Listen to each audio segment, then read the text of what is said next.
located in Boston. And since I didn't get a chance to put my introduction in the chat, I'll say that I am looking forward to gardening this summer. I just got a community garden plot, and I am beyond excited. So my free time is focused on planting vegetables and rabbit proofing. So I'm very happy to be spending some time outside this summer. So today, I am just going to give a very brief overview of dismissal, ableist, and ageist misconceptions of young adult patients in healthcare, just to set the stage for this roundtable.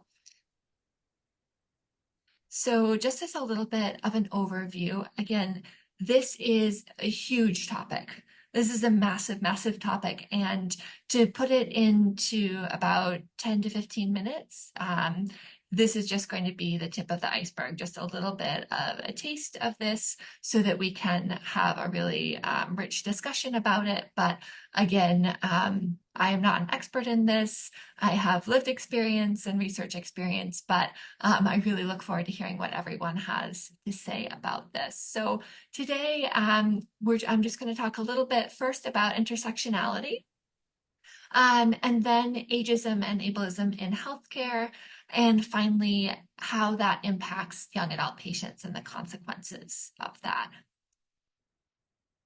So first, I think it's really important to start any discussion like this with just a little bit of talking about intersectionality, just so we can take a moment to reflect on who we are and how our unique combination of identities affect how we interact with those around us, particularly in the healthcare relationship, so the patient and provider relationship.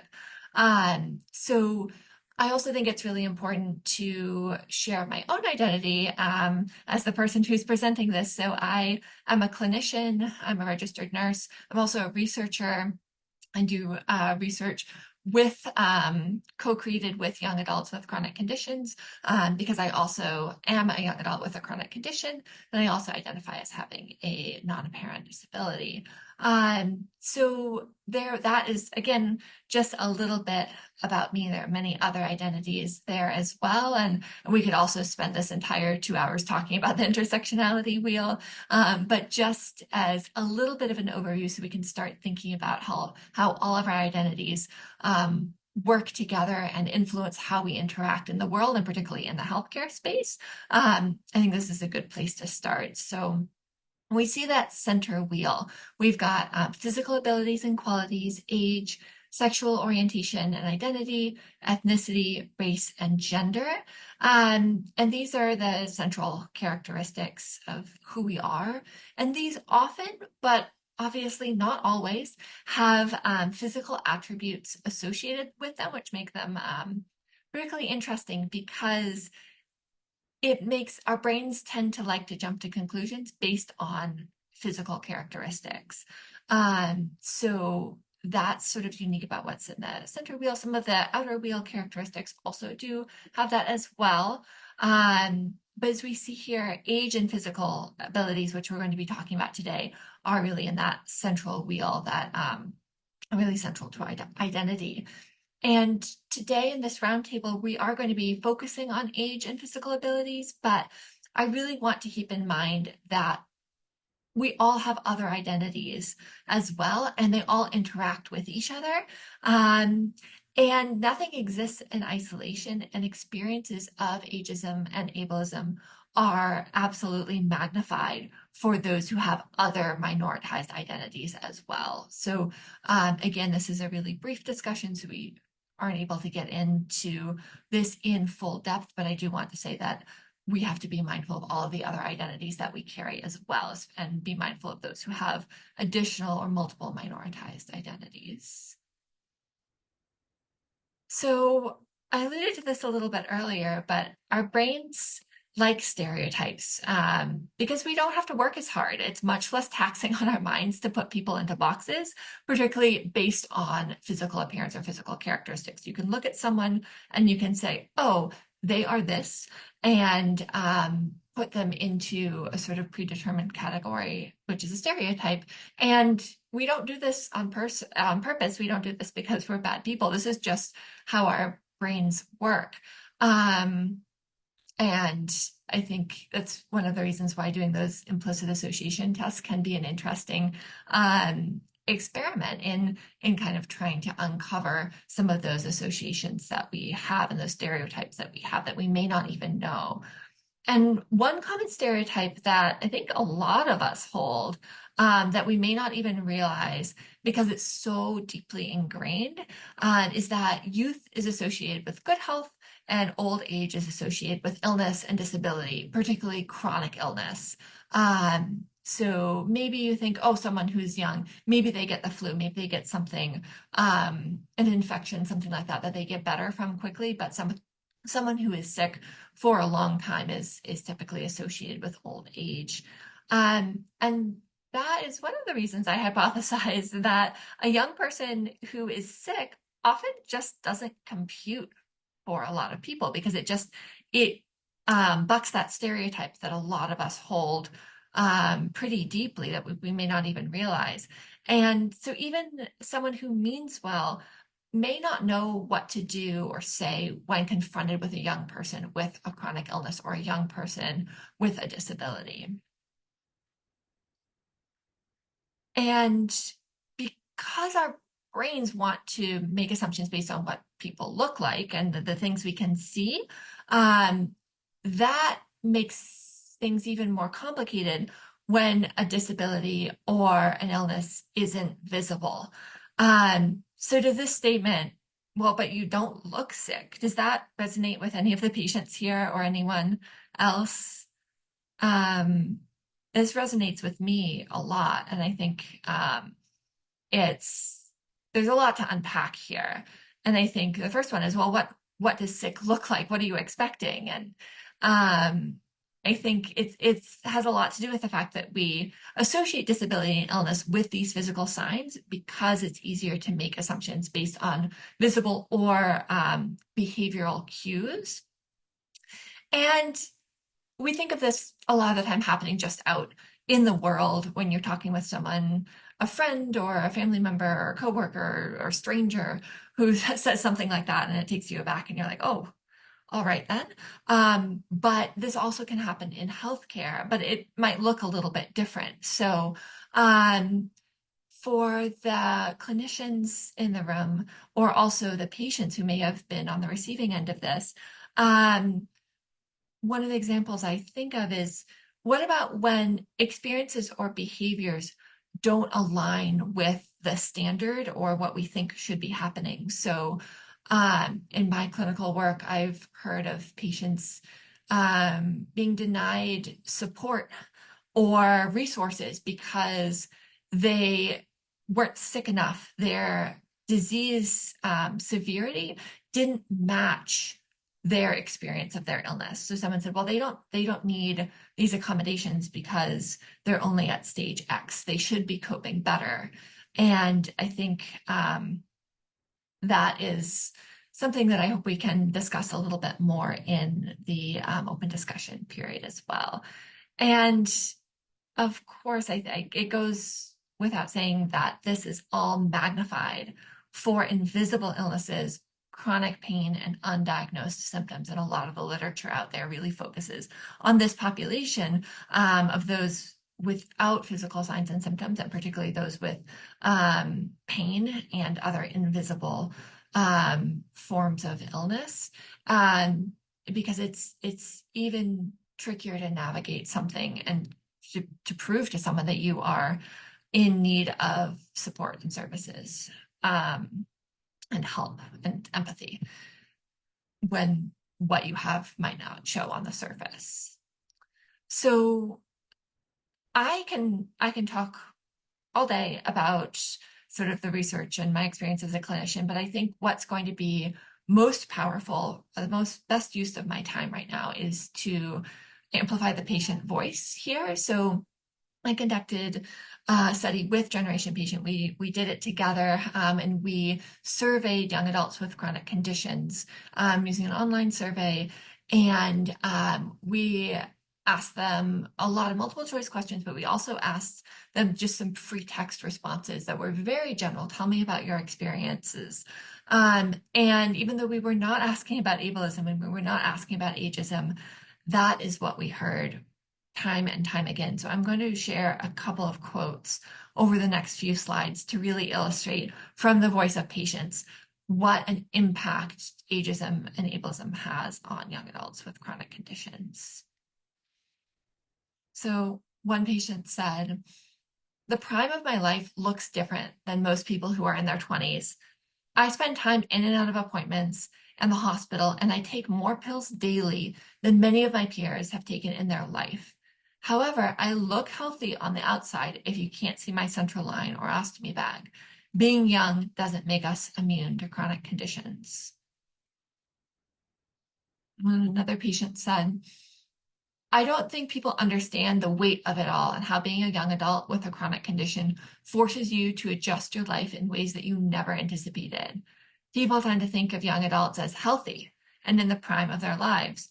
When you are not healthy and it doesn't feel like you're in your prime, it feels like you're missing out on what society says should be the best years of your life." And I think it's really powerful how they talk about what society says you should be doing and feeling as a young adult. And finally, this patient shared, "Many adults, especially older ones, don't believe that younger people can experience symptoms of a chronic condition, and more so in terms of severity. I've gotten weird looks at doctors' offices, especially specialists like cardiologists and rheumatologists, from older adults because I'm often the youngest patient in the room." So, as you might imagine, after hearing those narratives, there are some really profound consequences for young adult patients from navigating a system and facing ableism and ageism every day in the world and especially in healthcare. So, dismissal is a major consequence of these ageist and ableist belief systems that are really tightly entwined with our healthcare system. Um, and not being or feeling like you're being believed results in a breakdown in trust in that clinician patient relationship. And it makes it really difficult to maintain a therapeutic alliance. Consequences may include decreased treatment adherence or avoidance of care and things like that. If you are going into an environment where you don't feel like you're going to be believed, why would you want to go there? And then additional stresses related to medical appointments and treatments and having ultimately a really negative effect on mental health. And we know that mental health is a really important and central concern for this population of young adult patients. And we want to be doing what we can to help support positive mental health. So we have just a couple more quotes to really illustrate the consequences here, because again, these patients can say this even better than I can. So this patient said, "People don't believe that someone so young can have so much daily overwhelming pain, injuries, daily headaches that completely disable me. So I need a parent to act as a caregiver. Have been treated very badly when younger by docs who blamed anxiety or my weight and did not take my pain seriously or blamed my mother." And again, these are not unique narratives. They keep coming up again and again in this data, and this echoes data in the literature as well. And our final quote from a patient is, "I guess the stigma that comes with being young and having a chronic condition, especially if you are a young woman," again, that intersectionality there, "it can be difficult to get people to take you and or your symptoms seriously because they assume that you're either exaggerating or too young to be seriously ill." So I just really appreciate having the time to talk about this really important topic today. And I'm so honored to be sharing this space with Sydney as well. And I'm so excited to have her share her story. And I just want to leave this as our call to action. This is such an important topic, and I am so grateful to be a part of this conversation. And I'm so glad you all are here today to have this conversation with us. Thank you. Thank you, Katherine. So let me share my screen. Oops. Technology does not want to be my friend today, but let's see. Okay, here we go. Okay, can everybody see that? Let me see if I can make it a little bigger. There we go. Okay, so I just wanted to share my perspective from a patient, and more as an example of one example to really illustrate so many of the things that Katherine was talking about and the consequences of this dismissal that so many young adult patients experience. Oh, I forgot I already introduced myself, but in case anyone forgot, I'm Sydney.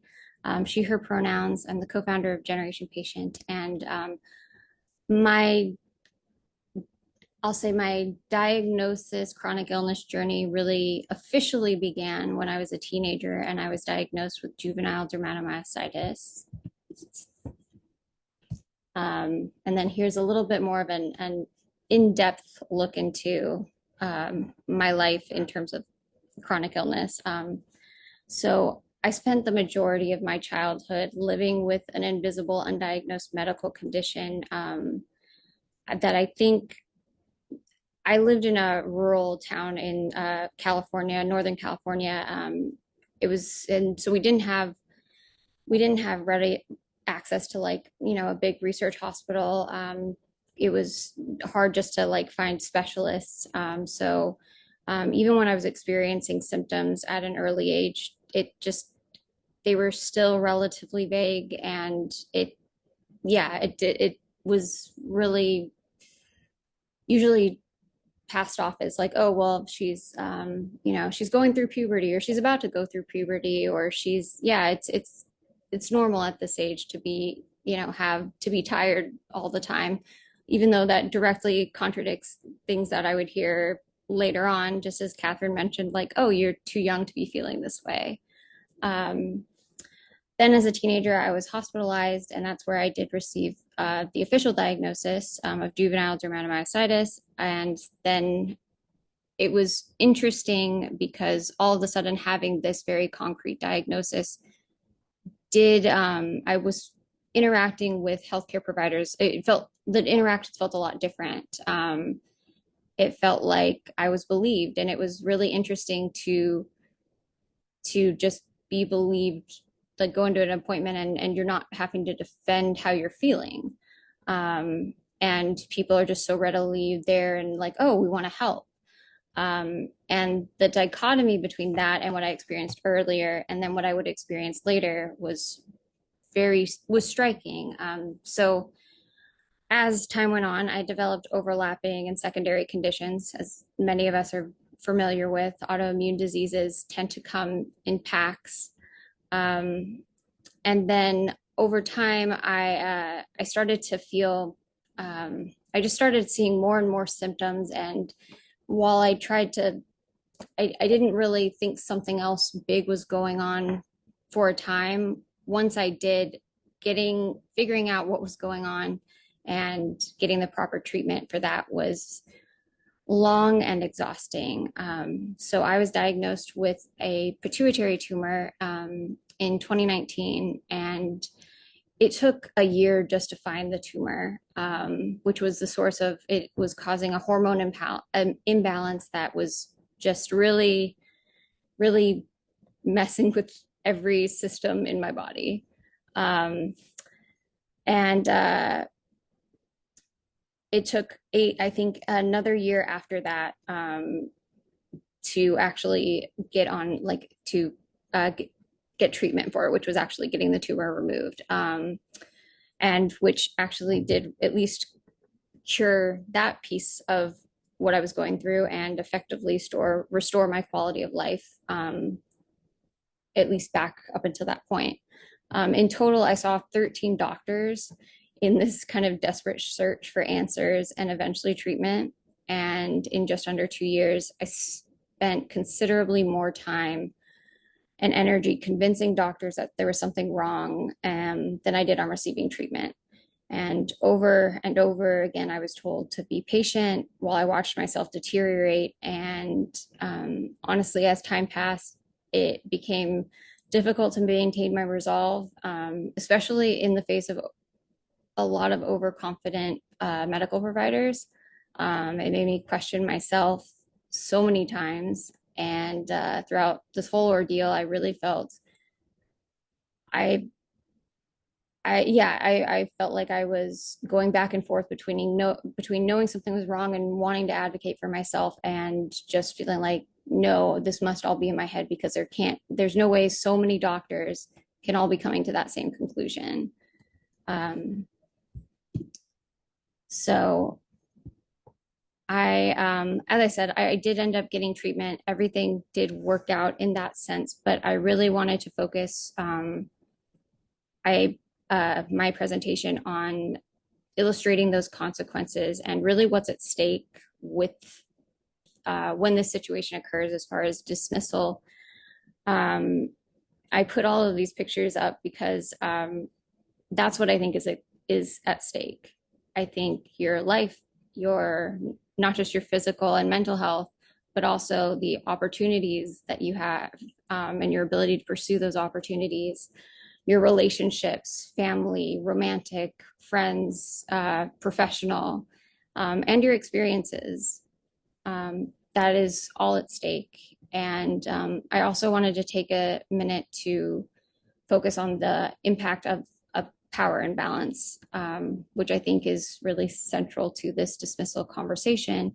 In that decisions are made, and experiences, or decisions made and experiences had in one appointment can have lasting effects. And I think it's really important to recognize the power that you hold, or that I'm saying you, but that healthcare providers hold in their position.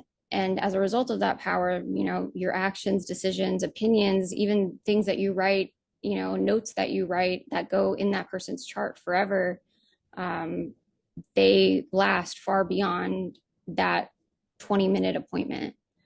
And all of that 20-minute appointment can affect the life trajectory, and, as I said, impact opportunities, relationships, and experiences that we can't get back. And then I wanted to share that just in that one piece of my story with the pituitary tumor, the process to reach this diagnosis and treatment. And it's a process that, even though that one piece of my medical journey is over, it is one that I've had to repeat several times, whether just trying to get treatment for a symptom that's anything that's keeps me from reaching this threshold that I need to function with a chronic illness that's going to be around the rest of my life. It does feel like I've been really lucky that with time I've been able to develop a medical team that I really feel confident in and trust. But the cost and everything that it took to get there, it seems like it was just too much. It shouldn't have to take that much. And I think that these dismissive conversations, it really undermines the trust that is the foundation of that doctor-patient relationship. And when you're dealing with a chronic illness, you don't have a choice. You have to rely on the system and the people within it. And if that's, I think, ultimately that choice is a big one, because I think the emotional toll of going through that process ends up impacting those interactions, and then how we manage our own care as well, which is obviously important. As I said, I think having to justify your needs is exhausting repeatedly over and over. And it also made me afraid to advocate myself and reach out for help later on because of how I thought it might be perceived. I developed a us versus them mentality, which is never good. That's never a good thing. And then rather then working it like rather than working as a team like we're supposed to solve a problem. I actually pulled some of these from my notes at the time in my notes app, like journaling, like coming feeling I was going to new appointments like I don't trust you to do no harm. I don't feel heard or respected, and I find it difficult to respect you in return. And then over like through all of this, just end up reaching a place where I felt so exhausted that I was numb and too exhausted to care about my future and the opportunities anymore, and reaching this really hopeless place. And that I think personally was really hard to pull myself out of for a little bit. And um, I don't know how. I don't think that's something that we talk about. Honestly, this is the first time I've really talked about it. Um, but I think when you're in it, like, yeah, that was is it was scary, but because I was feeling so numb, I guess I wasn't that scared. And I wonder how many other patients reached that point. And an even more awful question to consider is how many times have they reached that point? Um, so yeah, that was just my experience, but I'd like to invite other people to share. And we have our discussion questions here, so I think I will start us off with the first one and just present this to the group. How do ageist and ableist assumptions by healthcare providers specifically impact the diagnostic process and treatment outcomes for young adults with chronic and rare conditions?